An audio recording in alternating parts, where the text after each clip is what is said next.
الحمد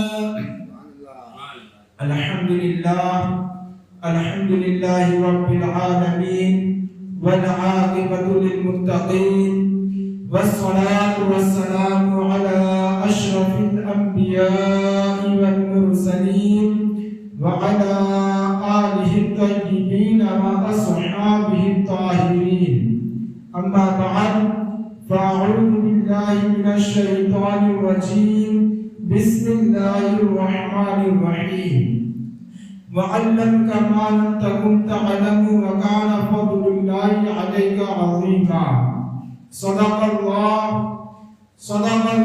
مولانا العظيم وصدق رسوله النبي الأمين المدين المختار الكريم ونحن على ذلك لمن الشاهدين والشاكرين والحمد لله رب العالمين.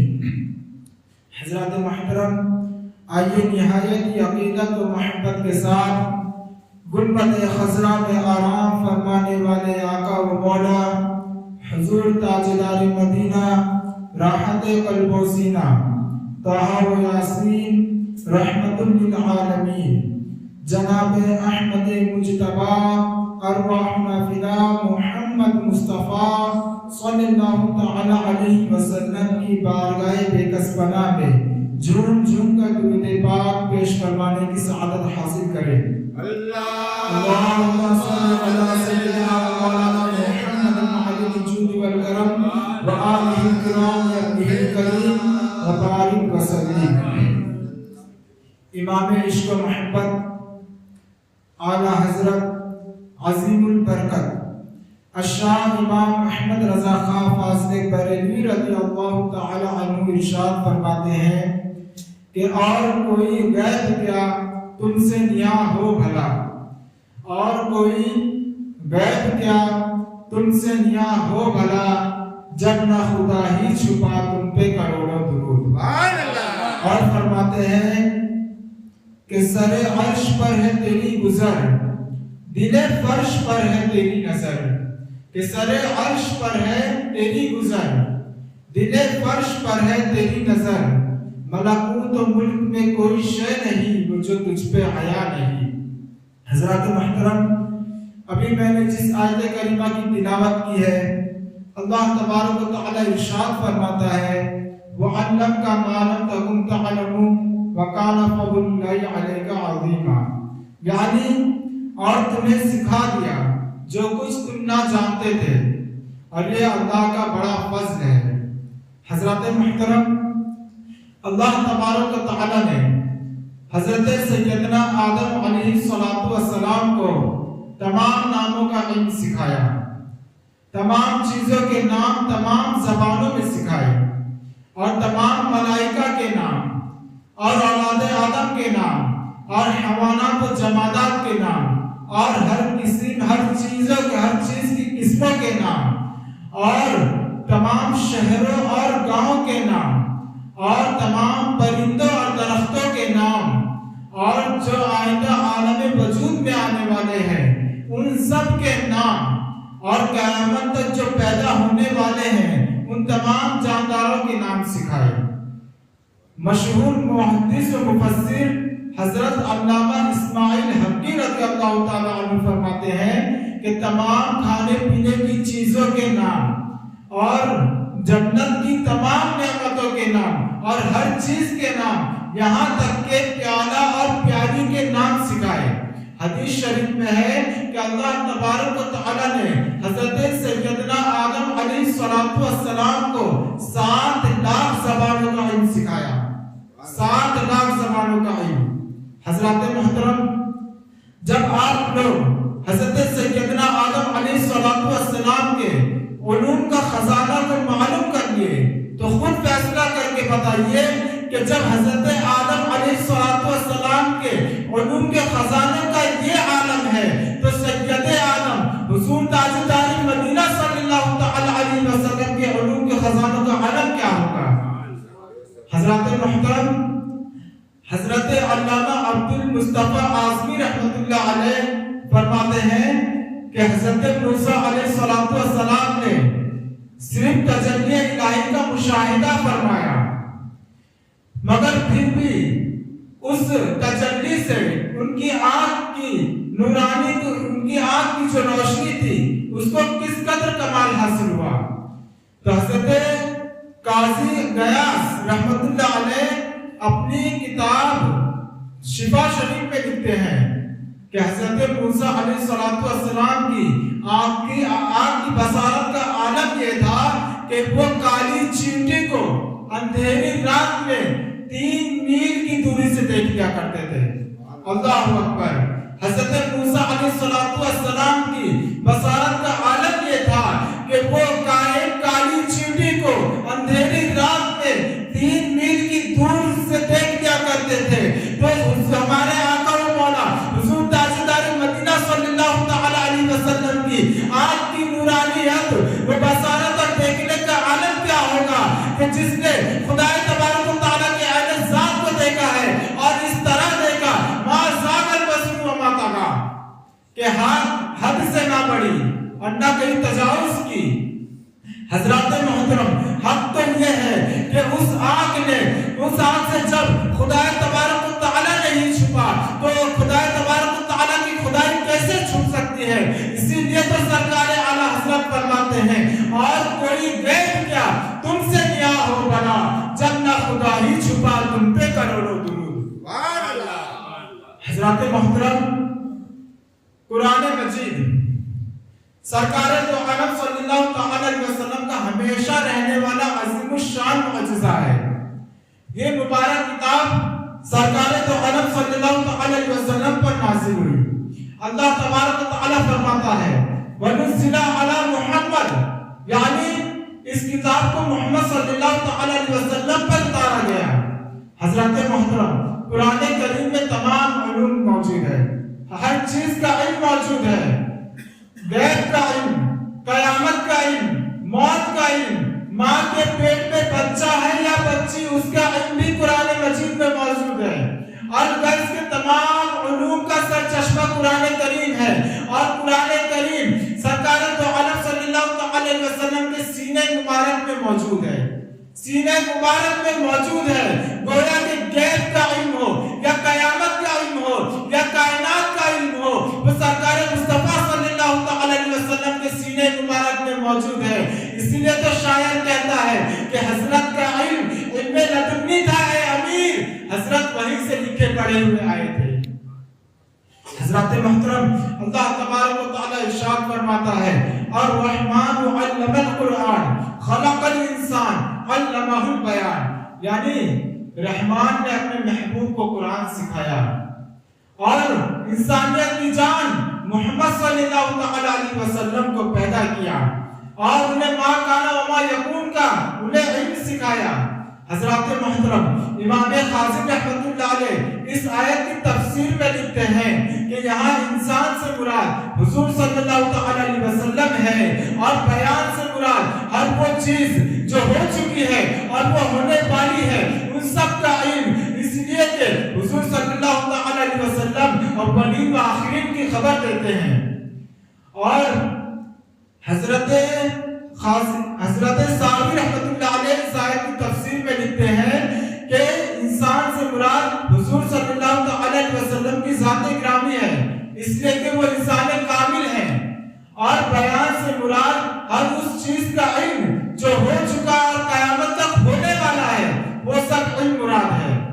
حضرات محترم امام بخاری علیہ رحمہ حدیث نقل کرتے ہیں کہ ایک مرتبہ حضور صلی اللہ تعالی علیہ وسلم ظہر کی نماز پڑھانے کے بعد منبر پر جلوہ افروز ہوئے, منبر پر رونق افروز ہوئے اور آپ صحابہ کرام کو قیامت کے بارے میں بتا رہے تھے اور قیامت سے پہلے ہونے والی بڑی بڑی نشانیوں کے بارے میں بتا رہے تھے اور فرما رہے تھے کہ تمہیں جو پوچھنا ہے مجھ سے پوچھ لو, جو سوال کرنا ہے وہ سوال کر لو.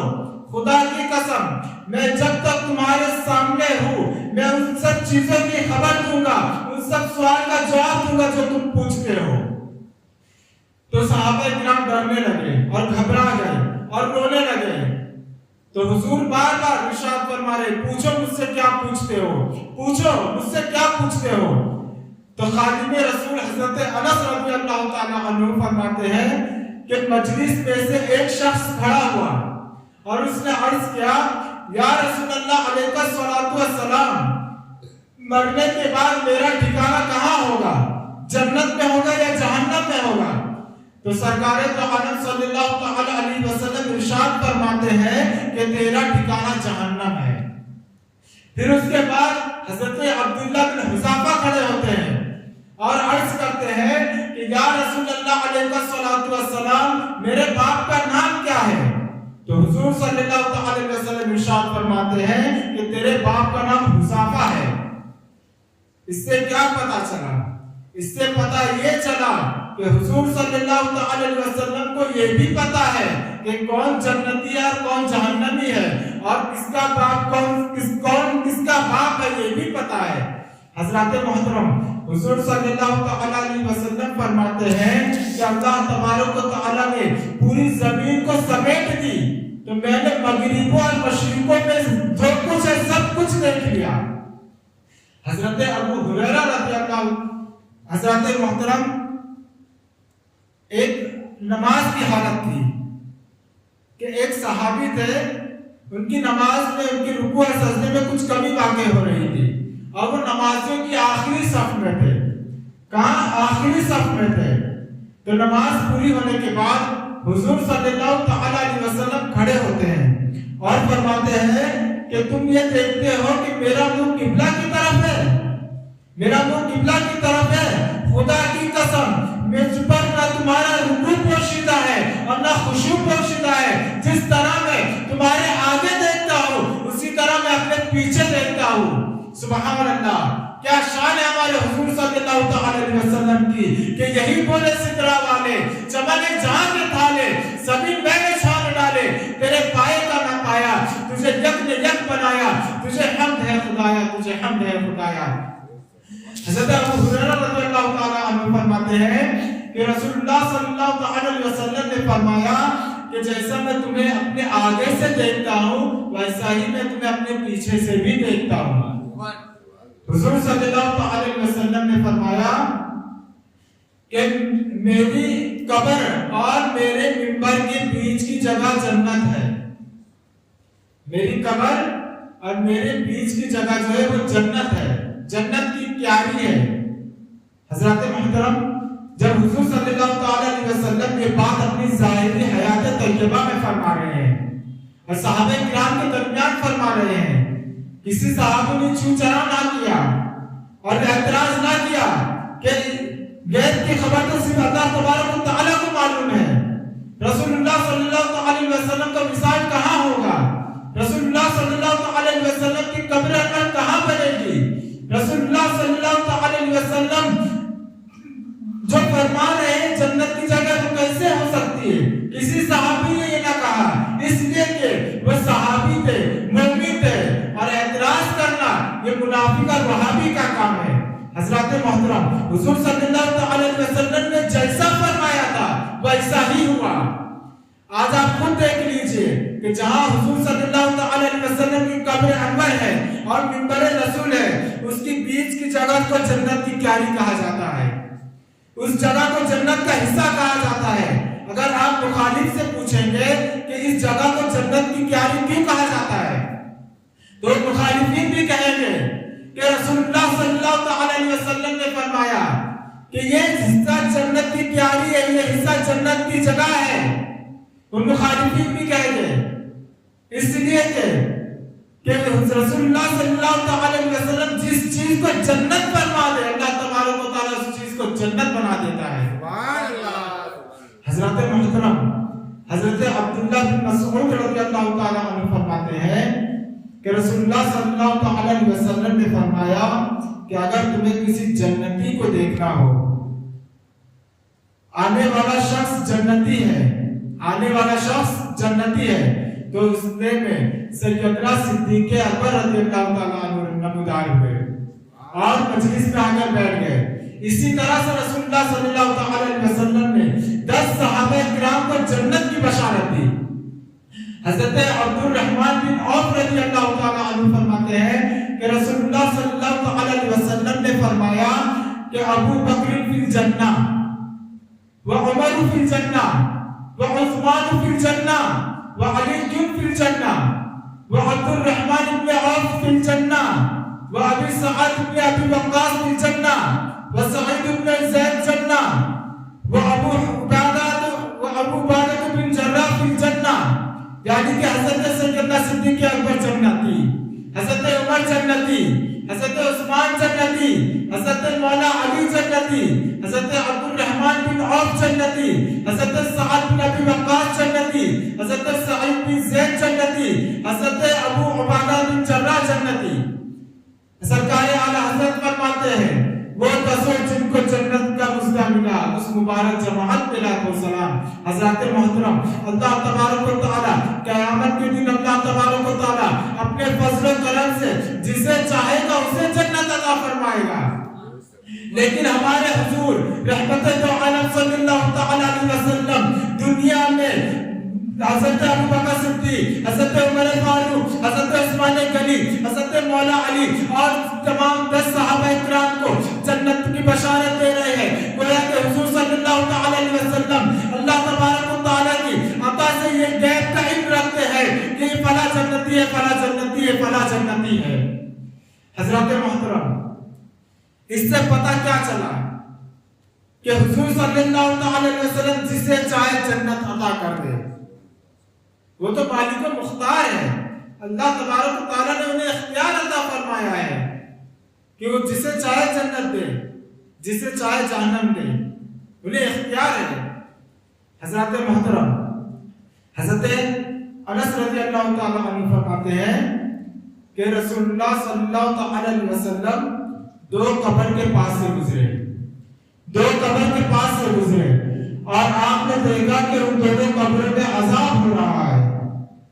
تو رسول اللہ صلی اللہ تعالی علیہ وسلم نے ایک کھجور کی ٹہنی لی اور دونوں کو 2 حصے کر دیے اور دونوں کی قبر میں گاڑ دیے، ایک ادھر اور ایک ادھر گاڑ دیے. تو لوگوں نے پوچھا یا رسول اللہ اس کی کیا وجہ ہے؟ تو رسول اللہ صلی اللہ تعالی علیہ وسلم نے ارشاد فرمایا، اے میرے صحابہ، جو میں دیکھتا ہوں تم نہیں دیکھتے ہو.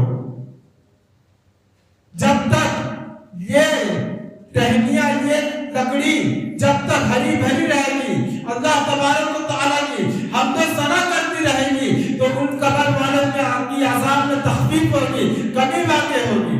اس سے پتہ یہ چلا کہ سرکار دو عالم صلی اللہ تعالی علیہ وسلم کو یہ بھی معلوم ہے کہ قبر میں کون ہے اور قبر میں وہ جو ہے وہ عذاب میں مبتلا ہے کہ رحمت میں مبتلا ہے. یہاں پہ 2 عقیدے معلوم پڑتے ہیں، 2 عقیدے. پہلا عقیدہ یہ کہ رسول اللہ صلی اللہ تعالی علیہ وسلم کو اس چیز کا علم ہے کہ قبر والا کس حال میں ہے، آگ میں ہے، مبتلا ہے کہ رحمت میں مبتلا ہے. حضور کو یہ بھی معلوم ہے. اور دوسرا عقیدہ یہ پتا چلا کہ قبر پر پھول ڈالنا یہ بدعت نہیں بلکہ رسول اللہ کی سنت ہے. رسول اللہ کی سنت ہے. اب کوئی مخالف یہ کہہ دے کہ تم قبر پہ پھول کیوں ڈالتے ہو، کیا تمہارے بزرگ اور تمہارے لوگ عذاب میں مبتلا ہے، تم پھول کیوں ڈالتے ہو؟ تو اس کا جواب کیا ہے؟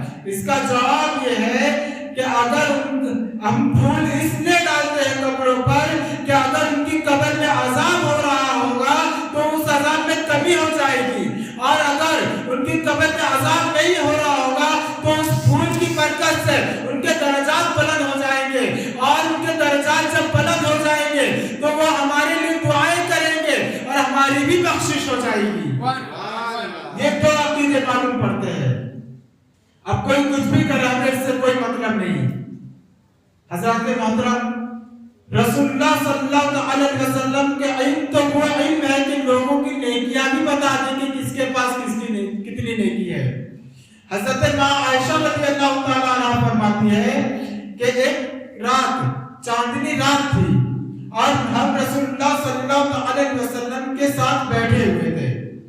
تو حضرت عائشہ فرماتی ہے کہ میں نے جب آسمان میں دیکھا تو تارے چمک رہے تھے، چاندنی رات تھی.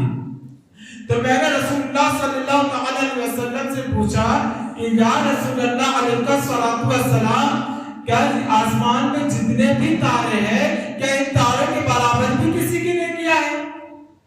تو سرکار تو عالم صلی اللہ تعالی علیہ وسلم ارشاد فرماتے ہیں کہ ہاں وہ عمر ہے جن کی نیکیاں آسمان کے تاروں کے برابر ہیں. تو حضرت عائشہ پوچھتی ہے یا رسول اللہ علیہ السلام تو میرے والد محترم سیدنا صدیق اکبر رضی اللہ تعالی عنہ کی نیکیاں کہاں ہیں؟ تو رسول اللہ صلی اللہ تعالی علیہ وسلم فرماتے ہیں اے عائشہ عمر کی تمام نیکیاں صدیق اکبر کی ایک نیکی کے برابر ہے. اور علماء لکھتے ہیں کہ وہ غائب سور والی ایک نیکی ہے. حضرات محترم اس سے پتہ کیا چلا؟